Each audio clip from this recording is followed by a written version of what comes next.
This is the Mountaineer podcast, where everybody's listening. The Mountaineer brings you stories from the peak to peak, in print, and online. Now, listen in to the latest news of the area.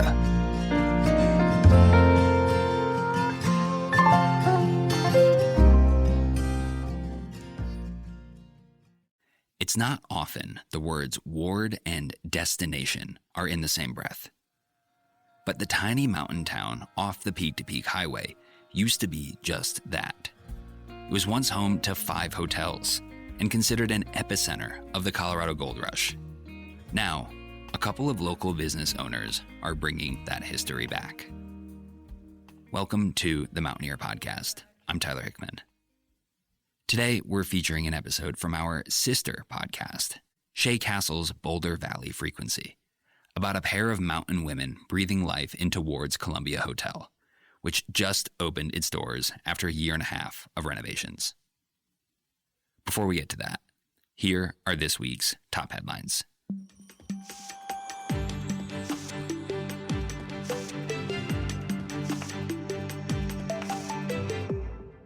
Blackhawk City Council banned all cannabis businesses within city limits at its May 13th meeting. Council voted unanimously to repeal prior code that allowed medical and recreational cannabis sales, as well as consumption lounges. While the city previously chose to legalize weed businesses, no licensed facilities currently operate in Blackhawk, and there are no pending applications. A group of Gilpin County Elementary School 4th graders took to the podium at the May 19th Central City Council meeting with a heartfelt request. Fix William C. Russell Park. Students appealed to council with a slideshow and detailed list of concerns, urging council to restore the park they say is in disrepair, with the photo evidence to prove it. They asked the city to fix ripped rubber matting, paint over graffiti, and replace broken and unsafe playground equipment, adding that several of their classmates have broken bones from falling off the structure. Their demands did not fall on deaf ears. Mayor Jeremy Fay said he supports having city staff draw up a proposal for upgrades to the playground, and extended an invitation to the students to return to city council chambers to hear their recommendations. Nederland welcomed some familiar faces back to the Board of Trustees at its Tuesday, May 19th meeting. The board appointed former Mayor Billy Giblin and former trustee Topher Donahue to its 2 vacant seats. Giblin, who was unseated by current Mayor Nicole Sterling in Ned's recent election, and Donahue, who served on the board from 2014 to 2018, were sworn in after the trustees voted to select candidates from a field of 5 applicants. And finally, make sure you check out Nederland's brand new shopping center, The Vault, just off the peak-to-peak highway downtown. They had their grand opening this past weekend for all the businesses inside, several of which are rehomed after being destroyed in the Caribou Village fire last fall. The building, which is also owned by the publisher of this podcast and the Mountaineer, Christian Vanek, used to be an old bank, hence the Vault moniker. It's a big deal for the town, so stop by if you have some time. Those were this week's top headlines. As always, you can read these stories and so much more in this week's print edition or at the mtnear.com. Now it's time to take a trip up the peak-to-peak to the somewhat insulated community in Ward. A few months ago, Shay paid a visit to the Columbia Hotel and its new owners, Masyn, Moyer, and Gurjeet, Gill, to find out what possessed them to renovate the dilapidated, crooked old building. I was lucky enough to tag along and photograph the new space, and I have to say it's genuinely beautiful, in only a way that century-old buildings can be. It's a story of perseverance and preservation, 2 things that the town of Ward is certainly known for. Welcome to Ward's last surviving hotel. I think what I tell the most is the lineage of women in these mountains. Yeah. Because we always talk about the mountain, the miners and the men. They're really quiet around here, But the women in this town are just as fierce. People would be shocked the contribution women have had on this divide. It was almost predominantly owned by all females from the south side of the mountain over here all the way up to Meeker. You could get 300 acres and you had 3 years to homestead this up, and some of the women that came up here to do it were then denied even after they did the homesteading, until a man went to Washington to stand up for them and said they need to get their land. It's just phenomenal stories. The women who built the Continental Divide Trail, the first mule train that was operating up here by a woman, like the stories of the women and the fierce independence up here are so impressive of what they were able to do. That's Masyn Moyer, a resident of Ward and another fierce mountain woman. During her 30 years in Boulder County, Masyn has lived in or outside Nederland, Jamestown, and Raymond. For the past 18 months or so, she's resided in Ward's last surviving hotel, bringing it back to life after a more than 70-year break in operations. Masyn spoke with me during a tour of Hotel Columbia, which officially opened for business last month. A small cafe attached to the hotel will serve healthy breakfasts, lunches, and takeaway meals for day hikers or locals. Just make sure to bring back your organic, reusable containers for the next patron. A hot tub and sauna weren't up yet during my visit, but Masyn promised they would be operational by summer, along with more bathrooms. The 7-room hotel, former miners' lodging, shares just 1 bathroom. The last time Hotel Columbia was operable was 1950, under the ownership and care of Emma Fairhurst. Emma and her husband Albert opened the hotel in 1901, after a fire burned dozens of buildings in Ward, which was then a thriving and populous town. So part of the history, this property goes all the way down to the end of the dirt road down there. And this hotel was the McClancy. And there was about 5 hotels in the town of Ward, and there was about 5,000 people that lived here at that time. And you can kind of see how clustered it was. But the McClancy was at the end. And one of the maids or somebody put out a box of hot ashes, and it burnt down 52 buildings in the downtown area on January of 1900, December 1900. That area in front of us was heavily populated with homes and people, but now it's just like an empty space. But it's hard to imagine that there were actual homes there for people. Yeah. And they all just burnt in the fire. That second voice you heard was Gurjeet Gill, Masyn's partner in Hotel Columbia. Part of an extensive and storied Boulder County family, Gurjeet most recently owned beloved South Boulder restaurant Tandoori Grill, which she sold in 2023 amid a divorce. Masyn, too, is an experienced business owner. She currently owns Milk House, a hair salon, but has had a hand in a number of other businesses and political ventures, including being a founding member of the Boulder Progressives.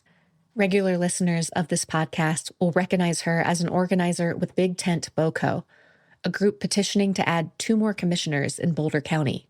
Both Masyn and Gurjeet were looking for community and a new direction in life when they stumbled upon Hotel Columbia.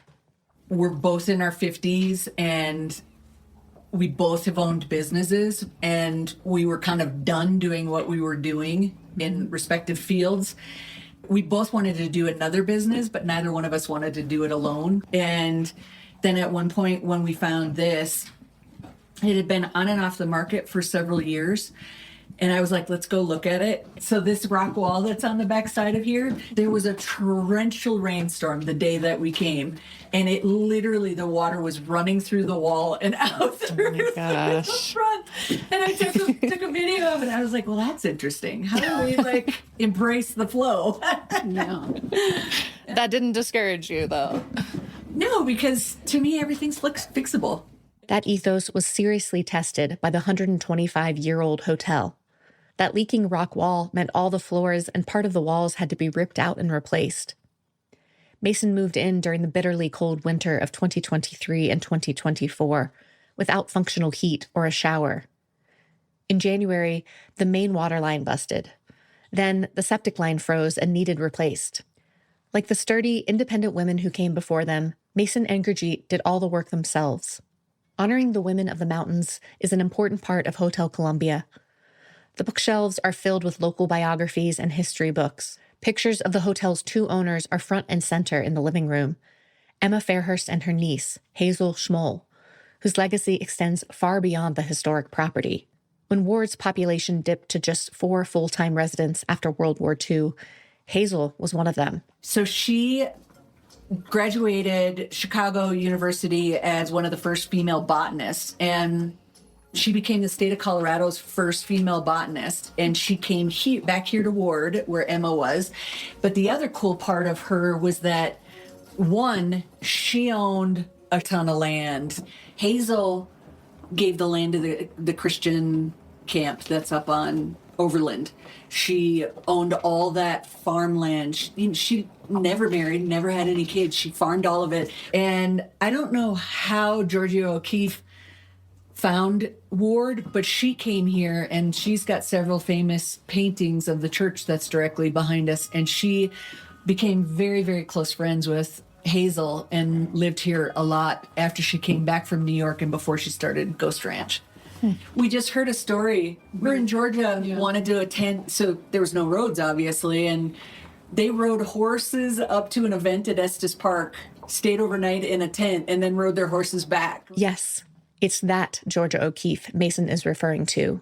The famed American painter does indeed have a painting of the Ward Church, located right behind Hotel Columbia.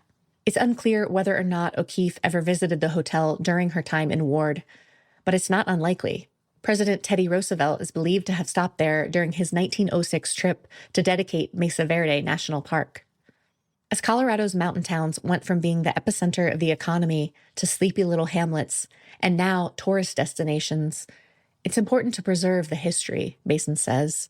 Boulder's such a center hub of all of Boulder County, but it wasn't. It was just a stopping grounds, and Gold Hill was the first, and us, and the mining communities were where everybody was trying to get to. I love the history of our county, and I feel like it's unfortunate that it's not centered more. What I've realized is that people are fiercely protective of the piece and the history, even though they haven't done a ton of preserving it. It is very important to them. They're very married to the mining aspect of this town and the pull yourself up from your bootstraps and fierce independence. And all of that has been the lineage of this town all the way through. Just like with our parks and services and forests, sharing that without exploiting it is super important. Historic preservation can be a tall order in Ward, which has a leave us alone ethos that became very apparent once I started reporting this story. 4 different local historians turned me down for an interview, including some who have literally written books about the area's history and one who has a Ward mailing address. Masyn says there's an unspoken rule to not talk about Ward with outsiders. That's why it's been so important to her and Gurjeet to save Hotel Columbia without ruining the peace and quiet of the town. They envisioned the hotel and cafe as a quiet retreat. There are writing desks, not televisions, in the rooms, and they may even turn off the property's Wi-Fi to give guests a truly unplugged experience. The goal was always to have this be kind of a peaceful retreat where people could come and disconnect and sink in and read and write. Luddite types, just like big boxes where things get really big and we have the Walmarts and everything else. I think we're on a trajectory where people are recognizing that we have to pull back a little and the world's going really fast. And I want people to come up here, and I want to do writing retreats here, and I want people to sit and, again, read and write. I want people to walk, come back, eat breakfast, maybe soak, hot tub, write, sleep. And we're at that pinnacle right now where this town has been able to resist the outside influences for a really long time, and now the pressure is starting to really build.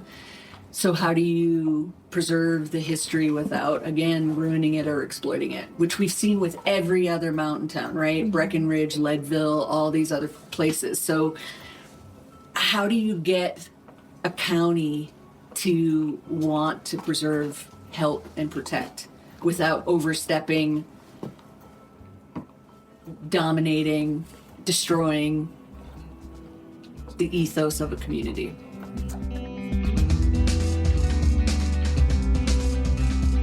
You can read more about Hotel Columbia in the May issue of Caribou Current, out May 7th, or at cariboucurrent.com. Tune in Friday when we drop an interview with Lafayette's new poet laureate. Her poem, And Still, is this week's One More Thing.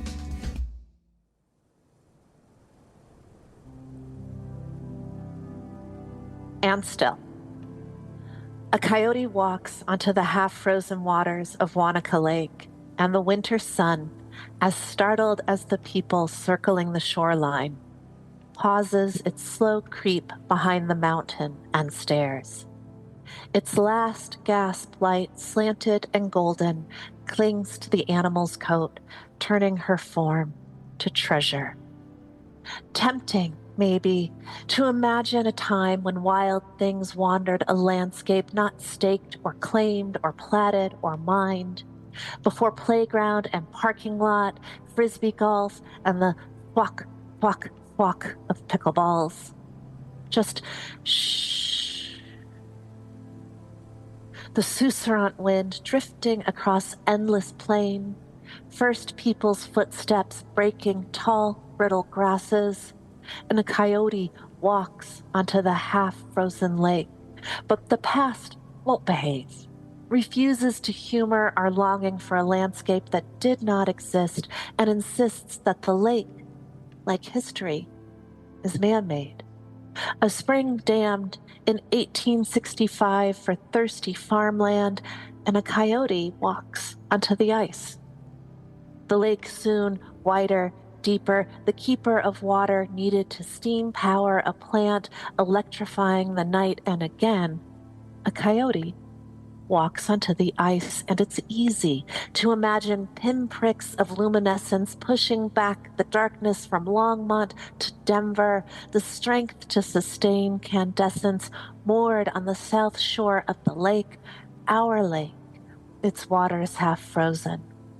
Tempting to forget the men who hauled coal from beneath our town to feed the plant, its power, the progress, a radiance we can't deny, and it's beautiful, our history.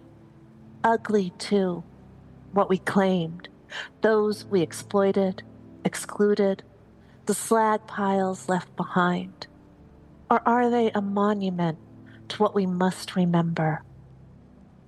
And still, as a green-winged teal drifts the surface, unaware of danger behind him, not thinking of what comes next, a sun-golden coyote walks onto the half-frozen waters of Wanaka Lake, like it belongs there, like it did before, like it will again, like it will outlast boathouse and pavilions and people circling the shoreline, staring in wonder as the sun slips at last behind the mountain.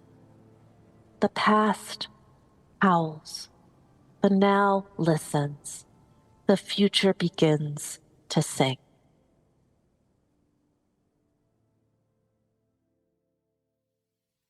Thanks, Shay. That episode was from her podcast, Boulder Valley Frequency, covering news and community across Boulder County, with episodes every Wednesday and Friday. She also wrote the story for our May issue of Caribou Current. You can read the full piece at cariboucurrent.com. We'll also drop the link in the show notes. That's all for today.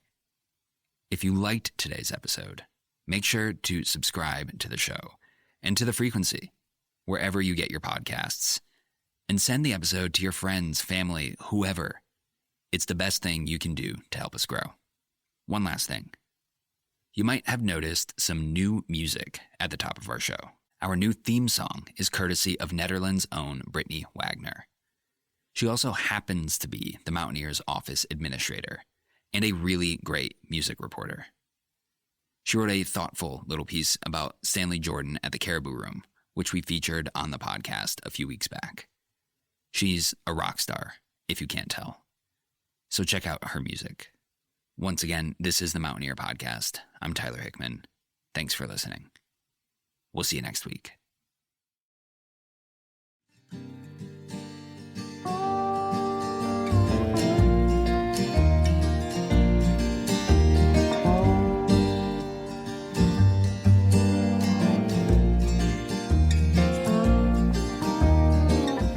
Got a ride from the city back to my hometown.